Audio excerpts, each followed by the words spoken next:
Listen, SEC weekend, so every week it gets bigger and better. So anxious to see us continue our momentum this weekend against a real quality opponent in Ole Miss, one of the top teams in the country right now. So it's up to us just to keep our momentum going. Mark, the PC game a couple of weeks ago, you guys, 2017 after that game, did you say anything out of the ordinary to the guys after the game or in the locker room the next day? Yeah, I did. That's probably best kept between coaches and players at this point. There's some things, obviously, that sometimes you need to look each other in the eyes and make sure that everybody's focused properly. And so we made a few adjustments after that game. That was at this point, I think, a turning point for us. So I won't share everything we talked about, but it was just a matter of we need to focus. We need to make sure that everything is being done 24/7 to make sure that we have our best chance for success. So I would say that's probably in a nutshell what we talked about. Mark, any adjustments or changes with the starting rotation, and what do they need to do differently that they didn't do last weekend? Well, number one, no, it'll be the same order this weekend. Number two, they need to pitch better, and that'll start with command. That'll start with their control, getting ahead of hitters, staying in the strike zone much better than they have. They just can't fall behind. They have good stuff, but they don't have such good stuff that if they fall behind it and get into hitters' counts, that teams can't hit their fastballs. That's the bottom line. So need command of all their pitches, but for most of these guys, for all three of those guys, when they're throwing their off-speed pitches for strikes, it makes their fastballs play up even more. So to me, the number one thing for our pitchers is that they have to command the strike zone.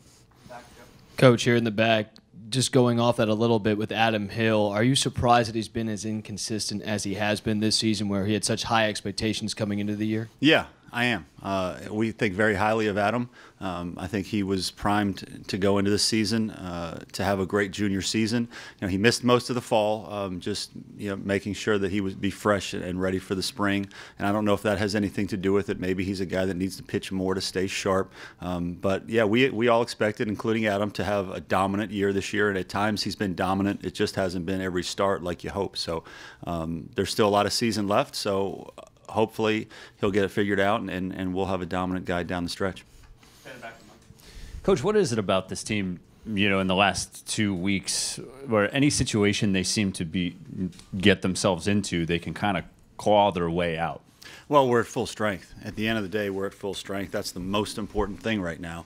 We hadn't played with T.J. Hopkins since opening weekend against Florida. That's a long time to be without one of your best players. And he helps you in a number of different ways, offensively, defensively, on the bases, setting the table with power. I mean, that's a big deal. He missed a ton of games, and Madison Stokes missed a ton of games. And we've had Noah Campbell nursing injuries. We've had Justin Rowe nursing injuries. Hunter Taylor has been nursing an injury. I mean, we just have not been at full strength. To me, at the end of the day, that's the biggest deal. Now we are close to being healthy as a group. So I just think that when we're healthy and we prepare properly, we've got a decent ball club. You guys have had 4 days off for the first time in what seems like forever. Just how do you guys make sure the rust doesn't build up with no midweek game and with another top 5 team coming in? You just prepare properly. We had a good hitting workout yesterday. We'll have a good all-around workout today, both offensively and defensively. The pitchers have stayed in their normal routine. So in exam week, you have to give the guys a little bit of space. You have to give them the opportunity to prepare properly for their exams and do well academically. They're student athletes, so you have to make sure you give them that space. But you just have to balance that to make sure that they're ready for Friday night against Ole Miss. Mark, how much has being able to take the pitching machines on the road with you really helped the pregame approach? Well, it certainly helped. I think since we get back to the basics approach, we're averaging close to 10 runs a game. So it doesn't guarantee anything in the future, but once again, I just think the back to the basics approach with what we believe in and how we prepare our guys. Taking it on the road to Vanderbilt, once again, we scored a ton of runs there, many more than you're probably used to scoring on the road at a Vanderbilt with the quality of pitching that a school like that has. So it sure hasn't hurt. How much did the mound affect the pitchers at Vanderbilt? Do you think how much of that, just the foreign substance there, was that a key, I guess, for why they were inconsistent? I mean, it may be, but I didn't even explore that, truthfully, after the fact, because I want our guys to have a no-excuse mentality. Vanderbilt's pitchers and our bullpen were just fine on that mound. They've had great success as a program at Vanderbilt, throwing strikes, having good pitching staffs with that mound. Our bullpen was dominant on that mound. So to me, that would be looking for excuses, and we're just not going to do that. Coach, 3 weeks ago, the prospect of this being the kind of series that it is, an impactful series, both for them and for you, probably wasn't on the table like it is now. How exciting is it for you and for your kids to be going into what has now become a very meaningful, important series? You're ranked as high as 14. You're now above 500 in the SEC when things didn't quite look that way 3 weeks or so ago. Well, that's why you have to keep fighting. At the end of the day, that's the message we continue to give our guys, that just keep your head above water, be able to take some punches, because if we get healthy, we'll be able to start throwing some punches here pretty soon. So to me, the message was just keep fighting, don't give in to it, and at some point the tide will turn. It has, and now, as you mentioned, we have a big series, a fun series.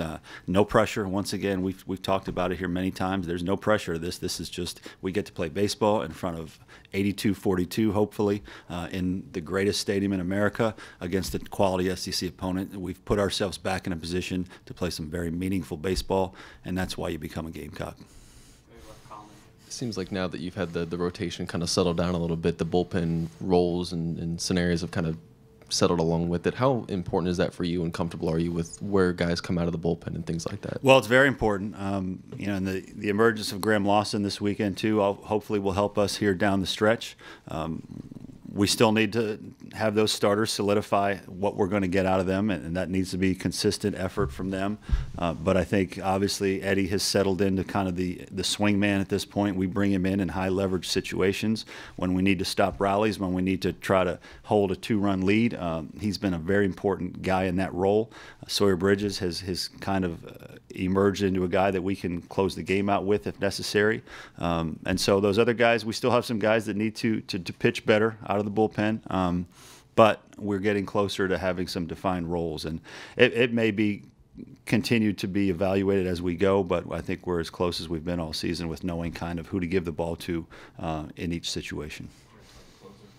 Graham is in that mix right now of being a late game guy. I'm not going to call him a closer right now, but I'm going to call him a guy that's going to get the ball in some high leverage situations. That was kind of my question, but to follow up on that, what changed for Graham to allow him to pitch as well as he did last weekend? Well, I think he's getting healthy. Once again, I hate to continue to go back to that, but this is a guy that has battled arm injuries for a while now, and I think the combination of him being as healthy as he's been in a while, the combination that includes him focusing and being told that his focus needs to be taken to the highest level, has combined to get him to the fact where he's now he's a viable guy for us. He got 6 very, very important outs on a very tough stage in a big game. So when you do that, you get the opportunity to get more innings in those situations. So I just think it's everything kind of coming together for him at this point. You mentioned sort of the attitude that you're preaching to the guys, sort of keep fighting. How rewarding as a coach is that to kind of see them not only listening and hearing it, but also kind of living it in a season where there were spots where some teams might, not be able to kind of carry that through? Well, it's very rewarding because we're all in this together. We talk about that with our team all the time, coaches and players and staff and athletic trainers, and everybody involved in this thing has to be in it together. You have to have each other's back, and that's most important when things are not going your way. So it's very rewarding as the leader of this program right now that it got tough. People were counting us out, but we did keep fighting, and now we're back in a good situation. Still have a long way to go, but it's rewarding when the guys do buy into, stick together, have each other's back, keep fighting, don't give into it. When that's your message and it's received, and then you see positive results out of it, I think that's a reminder to guys like me why we got into coaching in the first place, because you want to help guys and you want to help lead teams that can be successful. Yeah, Coach, kind of building off of that, there's no question on the field it's been a collective group effort, but kind of in practices and away from the game itself, who have been the tone setters to allow this change to kind of occur in these last couple of weeks to get you guys back in contention in the mix of things? Yeah, I think we have. I don't think we have any very loud vocal leaders. We have a lot of upperclassmen right now that are leading by example. The Tolberts, the Brides, the Stokes, the Bridges.